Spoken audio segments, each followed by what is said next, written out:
Hello everyone, welcome to my channel SW Metro official channel. Finally, Robyn embezzled all the property and kicked Kody out of the house.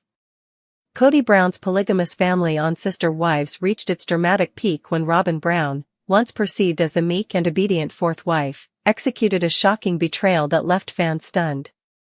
After years of financial manipulation, emotional control, and strategic isolation of Kody's other wives, Mary, Janelle, and Christine, Robyn's true intentions were finally revealed in a devastating twist. She embezzled the family's remaining assets and coldly kicked Kody out of their shared mansion, leaving him homeless and financially ruined.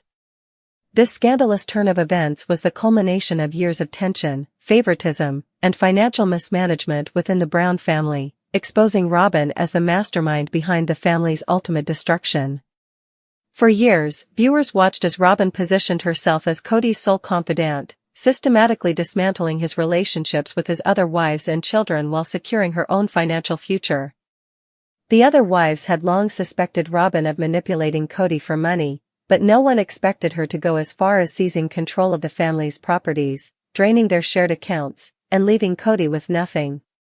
The embezzlement scheme came to light when Janelle and Christine, who had already left the dysfunctional marriage, discovered discrepancies in the family's finances, tracing missing funds back to Robyn's secret accounts.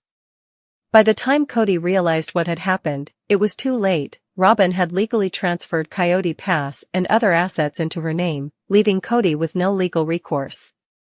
The betrayal was especially brutal because Kody had spent years alienating his original wives and children in favor of Robyn, blindly trusting her while dismissing the concerns of Mary, Janelle, and Christine. His narcissistic behavior and authoritarian leadership had already fractured the family, but Robyn's calculated moves ensured its complete collapse. She had always presented herself as the peacemaker, the one who sacrificed for the family, but behind the scenes, she was quietly ensuring her own financial security at the expense of everyone else. When the truth surfaced, Kody was left in utter disbelief. The woman he had prioritized above all others had played him perfectly, exploiting his ego and carelessness to take everything. Fans of Sister Wives watched in shock as the man who once bragged about his patriarchal control was reduced to a powerless figure, begging for a place to stay after Robyn changed the locks on their home. The irony was undeniable. Kody, who had callously discarded his loyal wives, was now the one discarded. The fallout was catastrophic. Kody, who had spent years belittling Christine for leaving and mocking Janelle for her independence, found himself with no wives, no home, and no money. His remaining children, already estranged due to his harsh treatment during the COVID-19 pandemic and his favoritism toward Robyn's kids, wanted little to do with him. Meanwhile, Robyn, now in full control of the family's remaining assets, retreated from the public eye, refusing to film for Sister Wives and avoiding questions about her actions. Speculation ran wild among fans. Had she planned this all along? Was her marriage to Kody just a means to secure financial stability? The signs had been there for years: Robyn's excessive spending, her insistence on the most expensive homes, her manipulation of Kody into cutting off the other wives. Even Mary, who had clung to the family out of loyalty, was forced to admit that Robyn had played the long game perfectly. For the Brown family, this was the final nail in the coffin. The once unified plural marriage had disintegrated into a saga of betrayal, greed, and revenge. Kody's downfall was a stark lesson in karma. His emotional neglect, his financial irresponsibility, and his blind trust in Robyn had led to his own ruin. Meanwhile, the wives he had cast aside, Christine, Janelle, and even Mary, were thriving, rebuilding their lives free from his control. Christine found love and remarried, Janelle embraced independence, and Mary finally broke free from the toxic dynamic. Robyn, however, became the most hated figure in the Sister Wives saga, exposed as the true villain behind the family's destruction. As for Kody, he was left with nothing but regret, forced to confront the consequences of his actions while Robyn walked away with everything.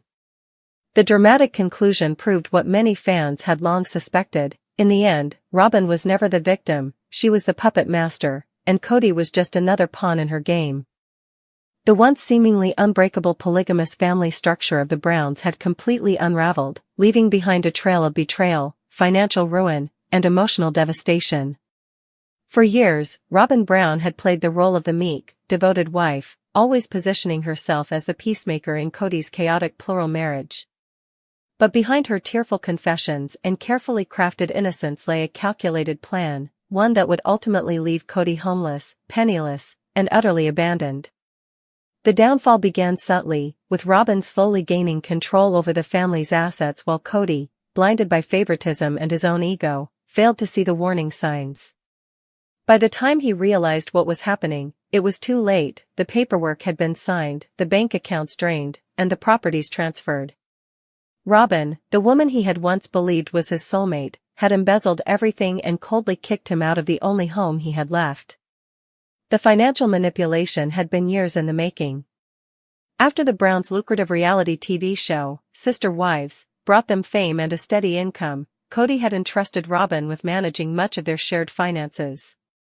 At first, it seemed practical. Robyn was organized, detail-oriented, and, most importantly, willing to handle the tedious responsibilities that the other wives had grown weary of. But as time passed, Robyn's influence expanded. She convinced Kody to invest in properties under her name, citing legal protections and tax benefits. She gradually isolated him from the other wives, ensuring that she was the sole decision-maker in financial matters. Meanwhile, Kody, distracted by his crumbling relationships with Mary, Janelle, and Christine, failed to notice the slow but steady shift in ownership. The turning point came when Robyn persuaded Kody to sell the family's Las Vegas homes and relocate to Flagstaff, Arizona. The move was chaotic and costly, with the Browns struggling to unload their properties at a loss.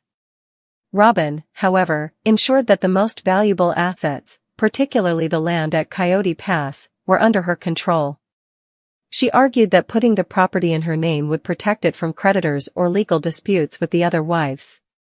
Kody, eager to avoid conflict and believing Robyn had his best interests at heart, agreed without consulting an independent attorney. Little did he know, he was signing away his rights to the only remaining equity the family had. As the months passed, Kody's relationships with his other wives deteriorated beyond repair. Mary, emotionally detached after years of neglect, had long checked out of the marriage. Janelle, the pragmatic and financially savvy wife, grew suspicious of Robyn's control but was powerless to intervene as Kody dismissed her concerns. Christine, fed up with the favoritism and emotional neglect, made the bold decision to leave, sparking a chain reaction that destabilized the entire family. With each wife's departure, Robyn's grip on Kody tightened. She positioned herself as his only loyal partner, further alienating him from outside advice. Then came the final blow. One evening, after yet another explosive argument about finances, Robyn dropped the facade. Coldly, she informed Kody that the house they lived in, the one he believed was his home, was solely in her name. The land, the bank accounts, even the cars, all of it belonged to her. She had meticulously ensured that every asset was legally hers, leaving Kody with nothing. When he demanded an explanation, Robyn's response was chilling: "You gave it all to me. You trusted me, and I protected myself. Now it's time for you to go." Stunned and furious, Kody refused to leave, insisting that he had contributed to those assets and had a right to stay. But Robyn had anticipated this. She had already filed the necessary legal paperwork, and when Kody still resisted, she called the police. In a humiliating scene, he was escorted off the property, the same property he had worked for years to provide for his family. As he stood outside, watching the door close behind him, the reality set in: he had been outmaneuvered by the woman he had once placed above all others. The aftermath was brutal. With no home, dwindling finances, and fractured relationships with his other wives and children, Kody was left to reckon with the consequences of his blind trust. The other wives, though no longer tied to him romantically, expressed a mix of pity and grim satisfaction. Janelle, who had warned him about Robyn's controlling behavior, could only shake her head. Christine, now thriving in her new life, offered no sympathy. Mary, who had endured years of emotional neglect, found a sad irony in Kody's downfall. Robyn, meanwhile, moved forward without remorse. She had secured her future, ensuring that she and her children would be financially stable while Kody scrambled to pick up the pieces. The public reaction was divided. Some viewers saw her as a master manipulator who had played the long game, while others argued that Kody's favoritism and neglect had brought this upon himself. In the end, the story of the Browns became a cautionary tale about trust, power, and the dangers of unequal relationships. Kody, who had once prided himself on being the patriarch of a thriving plural family, was now a solitary figure, exiled from the very empire he had built. And Robyn, the woman who had once entered the family as a humble fourth wife, had emerged as the ultimate victor, financially secure, legally untouchable, and utterly indifferent to the wreckage left behind.